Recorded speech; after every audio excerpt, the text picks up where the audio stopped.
All right, let's dive right in. Today, we're taking on a massive, beautifully chaotic, and frankly, absolutely electrifying topic, New York City. We're going to completely demystify the concrete jungle for you. Just to put the sheer scale of this place into perspective for a second, you're looking at a metropolis with over 8 million residents who collectively speak over 800 languages. That literally makes it the most linguistically diverse city on the planet. Now, if you're planning your first trip to the Big Apple, it is incredibly easy to feel completely overwhelmed by the pure volume of things to do, places to eat, and neighborhoods to explore. But don't worry, we've got you covered. We've combed through all the best local advice, itineraries, and insider tips to build you the ultimate first-timer's playbook. So, right out of the gate, we have to address the biggest trip planning question of them all. When you're looking at a map of 5 sprawling boroughs, hundreds of unique neighborhoods, and this seemingly endless list of iconic landmarks, it is completely natural to ask, how many days do you really need in New York City to make the trip worth it, without totally burning yourself out? And the consensus from experts and seasoned travelers? It's 3 to 5 days. That right there is the absolute sweet spot. Look, New York is intense. It's loud, it's relentlessly fast-paced, and it requires a staggering amount of walking. The exhaustion you feel in New York is totally real, and it comes from this wild combination of massive daily step counts and total sensory overload. So, 3 to 5 days gives you just enough time to hit the big ones. You know, the iconic skyline, the major museums, the Broadway lights, without inducing that total trip-ruining exhaustion. To get you totally ready, we're going to break this explainer down into 5 quick parts. We've got 1, the NYC sweet spot, 2, getting there and around, 3, the Midtown classics, 4, downtown and Brooklyn charm, and 5, tourist mistakes to avoid. By the end of this, your choice paralysis will be completely cured. Okay, Section 1, the NYC sweet spot. Let's figure out how to choose your perfect trip length. What's really wild about New York is how beautifully scalable it is. If you only have one day, maybe you're just popping in on a long layover, you really gotta stick to the absolute icons. Times Square, Central Park, the Empire State Building. It's gonna be a whirlwind, but unforgettable. Now, 3 days, like we mentioned, is the sweet spot. You can base yourself right in the convenience of Midtown and tackle the must-sees at a pretty balanced pace. But if you're lucky enough to have 5 to 7 days, well, that's when the city really opens up for you. You can venture out, hit Brooklyn, grab a fresh, authentic bagel, and sit by the water in Prospect Park for some of the best people watching in the world, all without constantly checking your watch. Moving right along to Section 2, getting there and around, because conquering this city actually starts the second your airplane wheels hit the tarmac. You're likely flying into one of 3 major airports. A lot of folks just default to JFK, which takes about 45 to 60 minutes via the AirTrain and subway to get into Manhattan, and costs between $8.50 and $13. LaGuardia is a bit closer, taking maybe 30 to 45 minutes via a shuttle bus to the subway for around $16 to $20. But here's the thing, if you try to take a cab from either of those during rush hour, yeah, you might as well pull out a novel because you are going to be sitting in notorious bumper-to-bumper traffic. That is exactly why Newark is the severely underrated savvy insider choice. For about $17, the New Jersey Transit train completely bypasses all that traffic and drops you right into Penn Station in just 25 minutes. It's often the cheapest to fly into and undeniably the fastest way to get your vacation started. So you've made it to the city. Now the eternal debate begins. Do we walk or do we take the subway? The crucial thing to remember is that New York is absolutely a walking city, but protecting your energy is key. If your destination is under a 25-minute walk, the weather's nice, or you're just bouncing around a single neighborhood, stay above ground. You'll absorb so much more of that sensory magic. Just a quick heads up, a New York minute means the locals are walking at lightning speed, so if you're taking a leisurely stroll, please don't block the middle of the sidewalk or you're definitely going to get bumped. On the flip side, if that walk is over 30 minutes, or if it's pouring rain, sweltering hot, or you're lugging bags around, don't even hesitate. Head underground and take the subway. All right, Section 3, the Midtown Classics, the heart of the action. We are stepping into the grand, sweeping sights that every first-timer immediately pictures. Midtown is incredibly dense, which is great because you can knock out some massive sights back-to-back right on foot.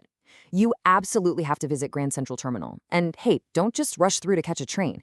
Take a second to look up at that stunning astronomical ceiling, and then head down by the Oyster Bar to test out the famous Whispering Gallery. Actually, here's a true insider trick. The acoustics of those tile arches are so perfect that if you and a friend stand in opposite diagonal corners and whisper directly into the wall, you'll hear each other perfectly over the crazy loud din of the terminal. It's wild. Then, just a short walk away is the New York Public Library, where you can actually see the original Winnie the Pooh stuffed animal. And of course, the whole shebang at Rockefeller Center.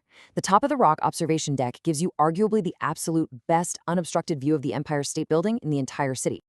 Now, you're definitely going to want to hit a museum, but doing too many is a super fast track to museum fatigue. So you usually have to choose between the big two. The Metropolitan Museum of Art, the Met, is grand, classical, and almost impossibly encyclopedic. You really need 3 to 5 hours here. And the absolute must-see, the Egyptian Temple of Dendur. It's an actual ancient sandstone temple sitting inside this massive glass room perfectly overlooking Central Park. It is literally breathtaking. On the flip side, you have the Museum of Modern Art, or MoMA. This one is sleek, modern, and takes about 2 to 3 hours. Plus, you get to stand inches away from the vibrant, swirling brushstrokes of Van Gogh's Starry Night. Just pick the one that matches your personal vibe. After a long day of museums and walking, you're going to want to experience that legendary NYC skyline at night. Checking out a rooftop bar is pretty much essential, but before you go, you really need to know what you're walking into, with vibes and dress codes. Places like Peak, that's your special occasion spot. Very strict smart casual. Overstory is a bit more relaxed, but you definitely still need to look put together. Then you've got Monarch, which gives you great views at a slightly lower price point. But universally, across the board, leave the flip-flops and athletic wear at your hotel. Moving to Section 4, Downtown and Brooklyn Charm, finding the local vibe. Once you've had your fill of those towering Midtown skyscrapers, it's time to head south. This right here is where you find that intimate neighborhood feel that locals genuinely adore. You trade the chaotic sky-high glass towers of Midtown for quiet, tree-canopied brownstone streets downtown. The Flatiron District in Union Square, they've got this stunning European-style architecture and these incredibly vibrant produce markets. Over in the West Village, you can just wander those picturesque streets with classic walk-up apartments. You can even spot Carrie Bradshaw's apartment or the Friends building while you're at it, before grabbing a coffee to watch the musicians jam out in Washington Square Park. And if you cross the river into Brooklyn over to DUMBO, specifically Pebble Beach, you are going to be rewarded with the absolute best, unobstructed views of the Manhattan skyline reflecting right on the water. You know, wandering these downtown neighborhoods really captures a very specific kind of magic. There's this great quote from the movie That Awkward Moment, spoken while they're looking at the highly exclusive key-only Gramercy Park. It goes, "New York's charm is you're surrounded by things you can't have. New York's charm is it makes you think you can have them." I just love that. It perfectly captures that alluring, aspirational magic of downtown Manhattan. You honestly feel like you're part of a movie just by walking down the street. Finally, Section 5, Tourist Mistakes to Avoid. Let's make sure we protect your energy and your sanity. Consider this your rapid-fire VIP insider briefing. First up, do not overpack. Leave the fancy stilettos at home, okay? New York is all about functional fashion, so bring your absolute most comfortable walking shoes. Second, beware of those fleeting social media trends. Don't wait in a massive hour-long line for a viral TikTok pizza slice when you can walk right into a classic, no-frill spot like Ray's for the real deal. Third, and this is a big one, please do not be scared to ask for help. The stereotype that New Yorkers are rude is completely a myth. They're really just in a rush. In fact, locals absolutely love showing off their knowledge of the complex subway system. Asking for directions is honestly a great way to have an authentic, friendly interaction. And finally, never underestimate the walking. You are going to easily log tens of thousands of steps a day, so please pace yourself. Look, if there is one overarching philosophy you take away from this entire explainer, let it be this. The true secret to NYC is not trying to cram it all in. It's physically impossible to see everything in one trip. So instead, just embrace the beautiful chaos of the city.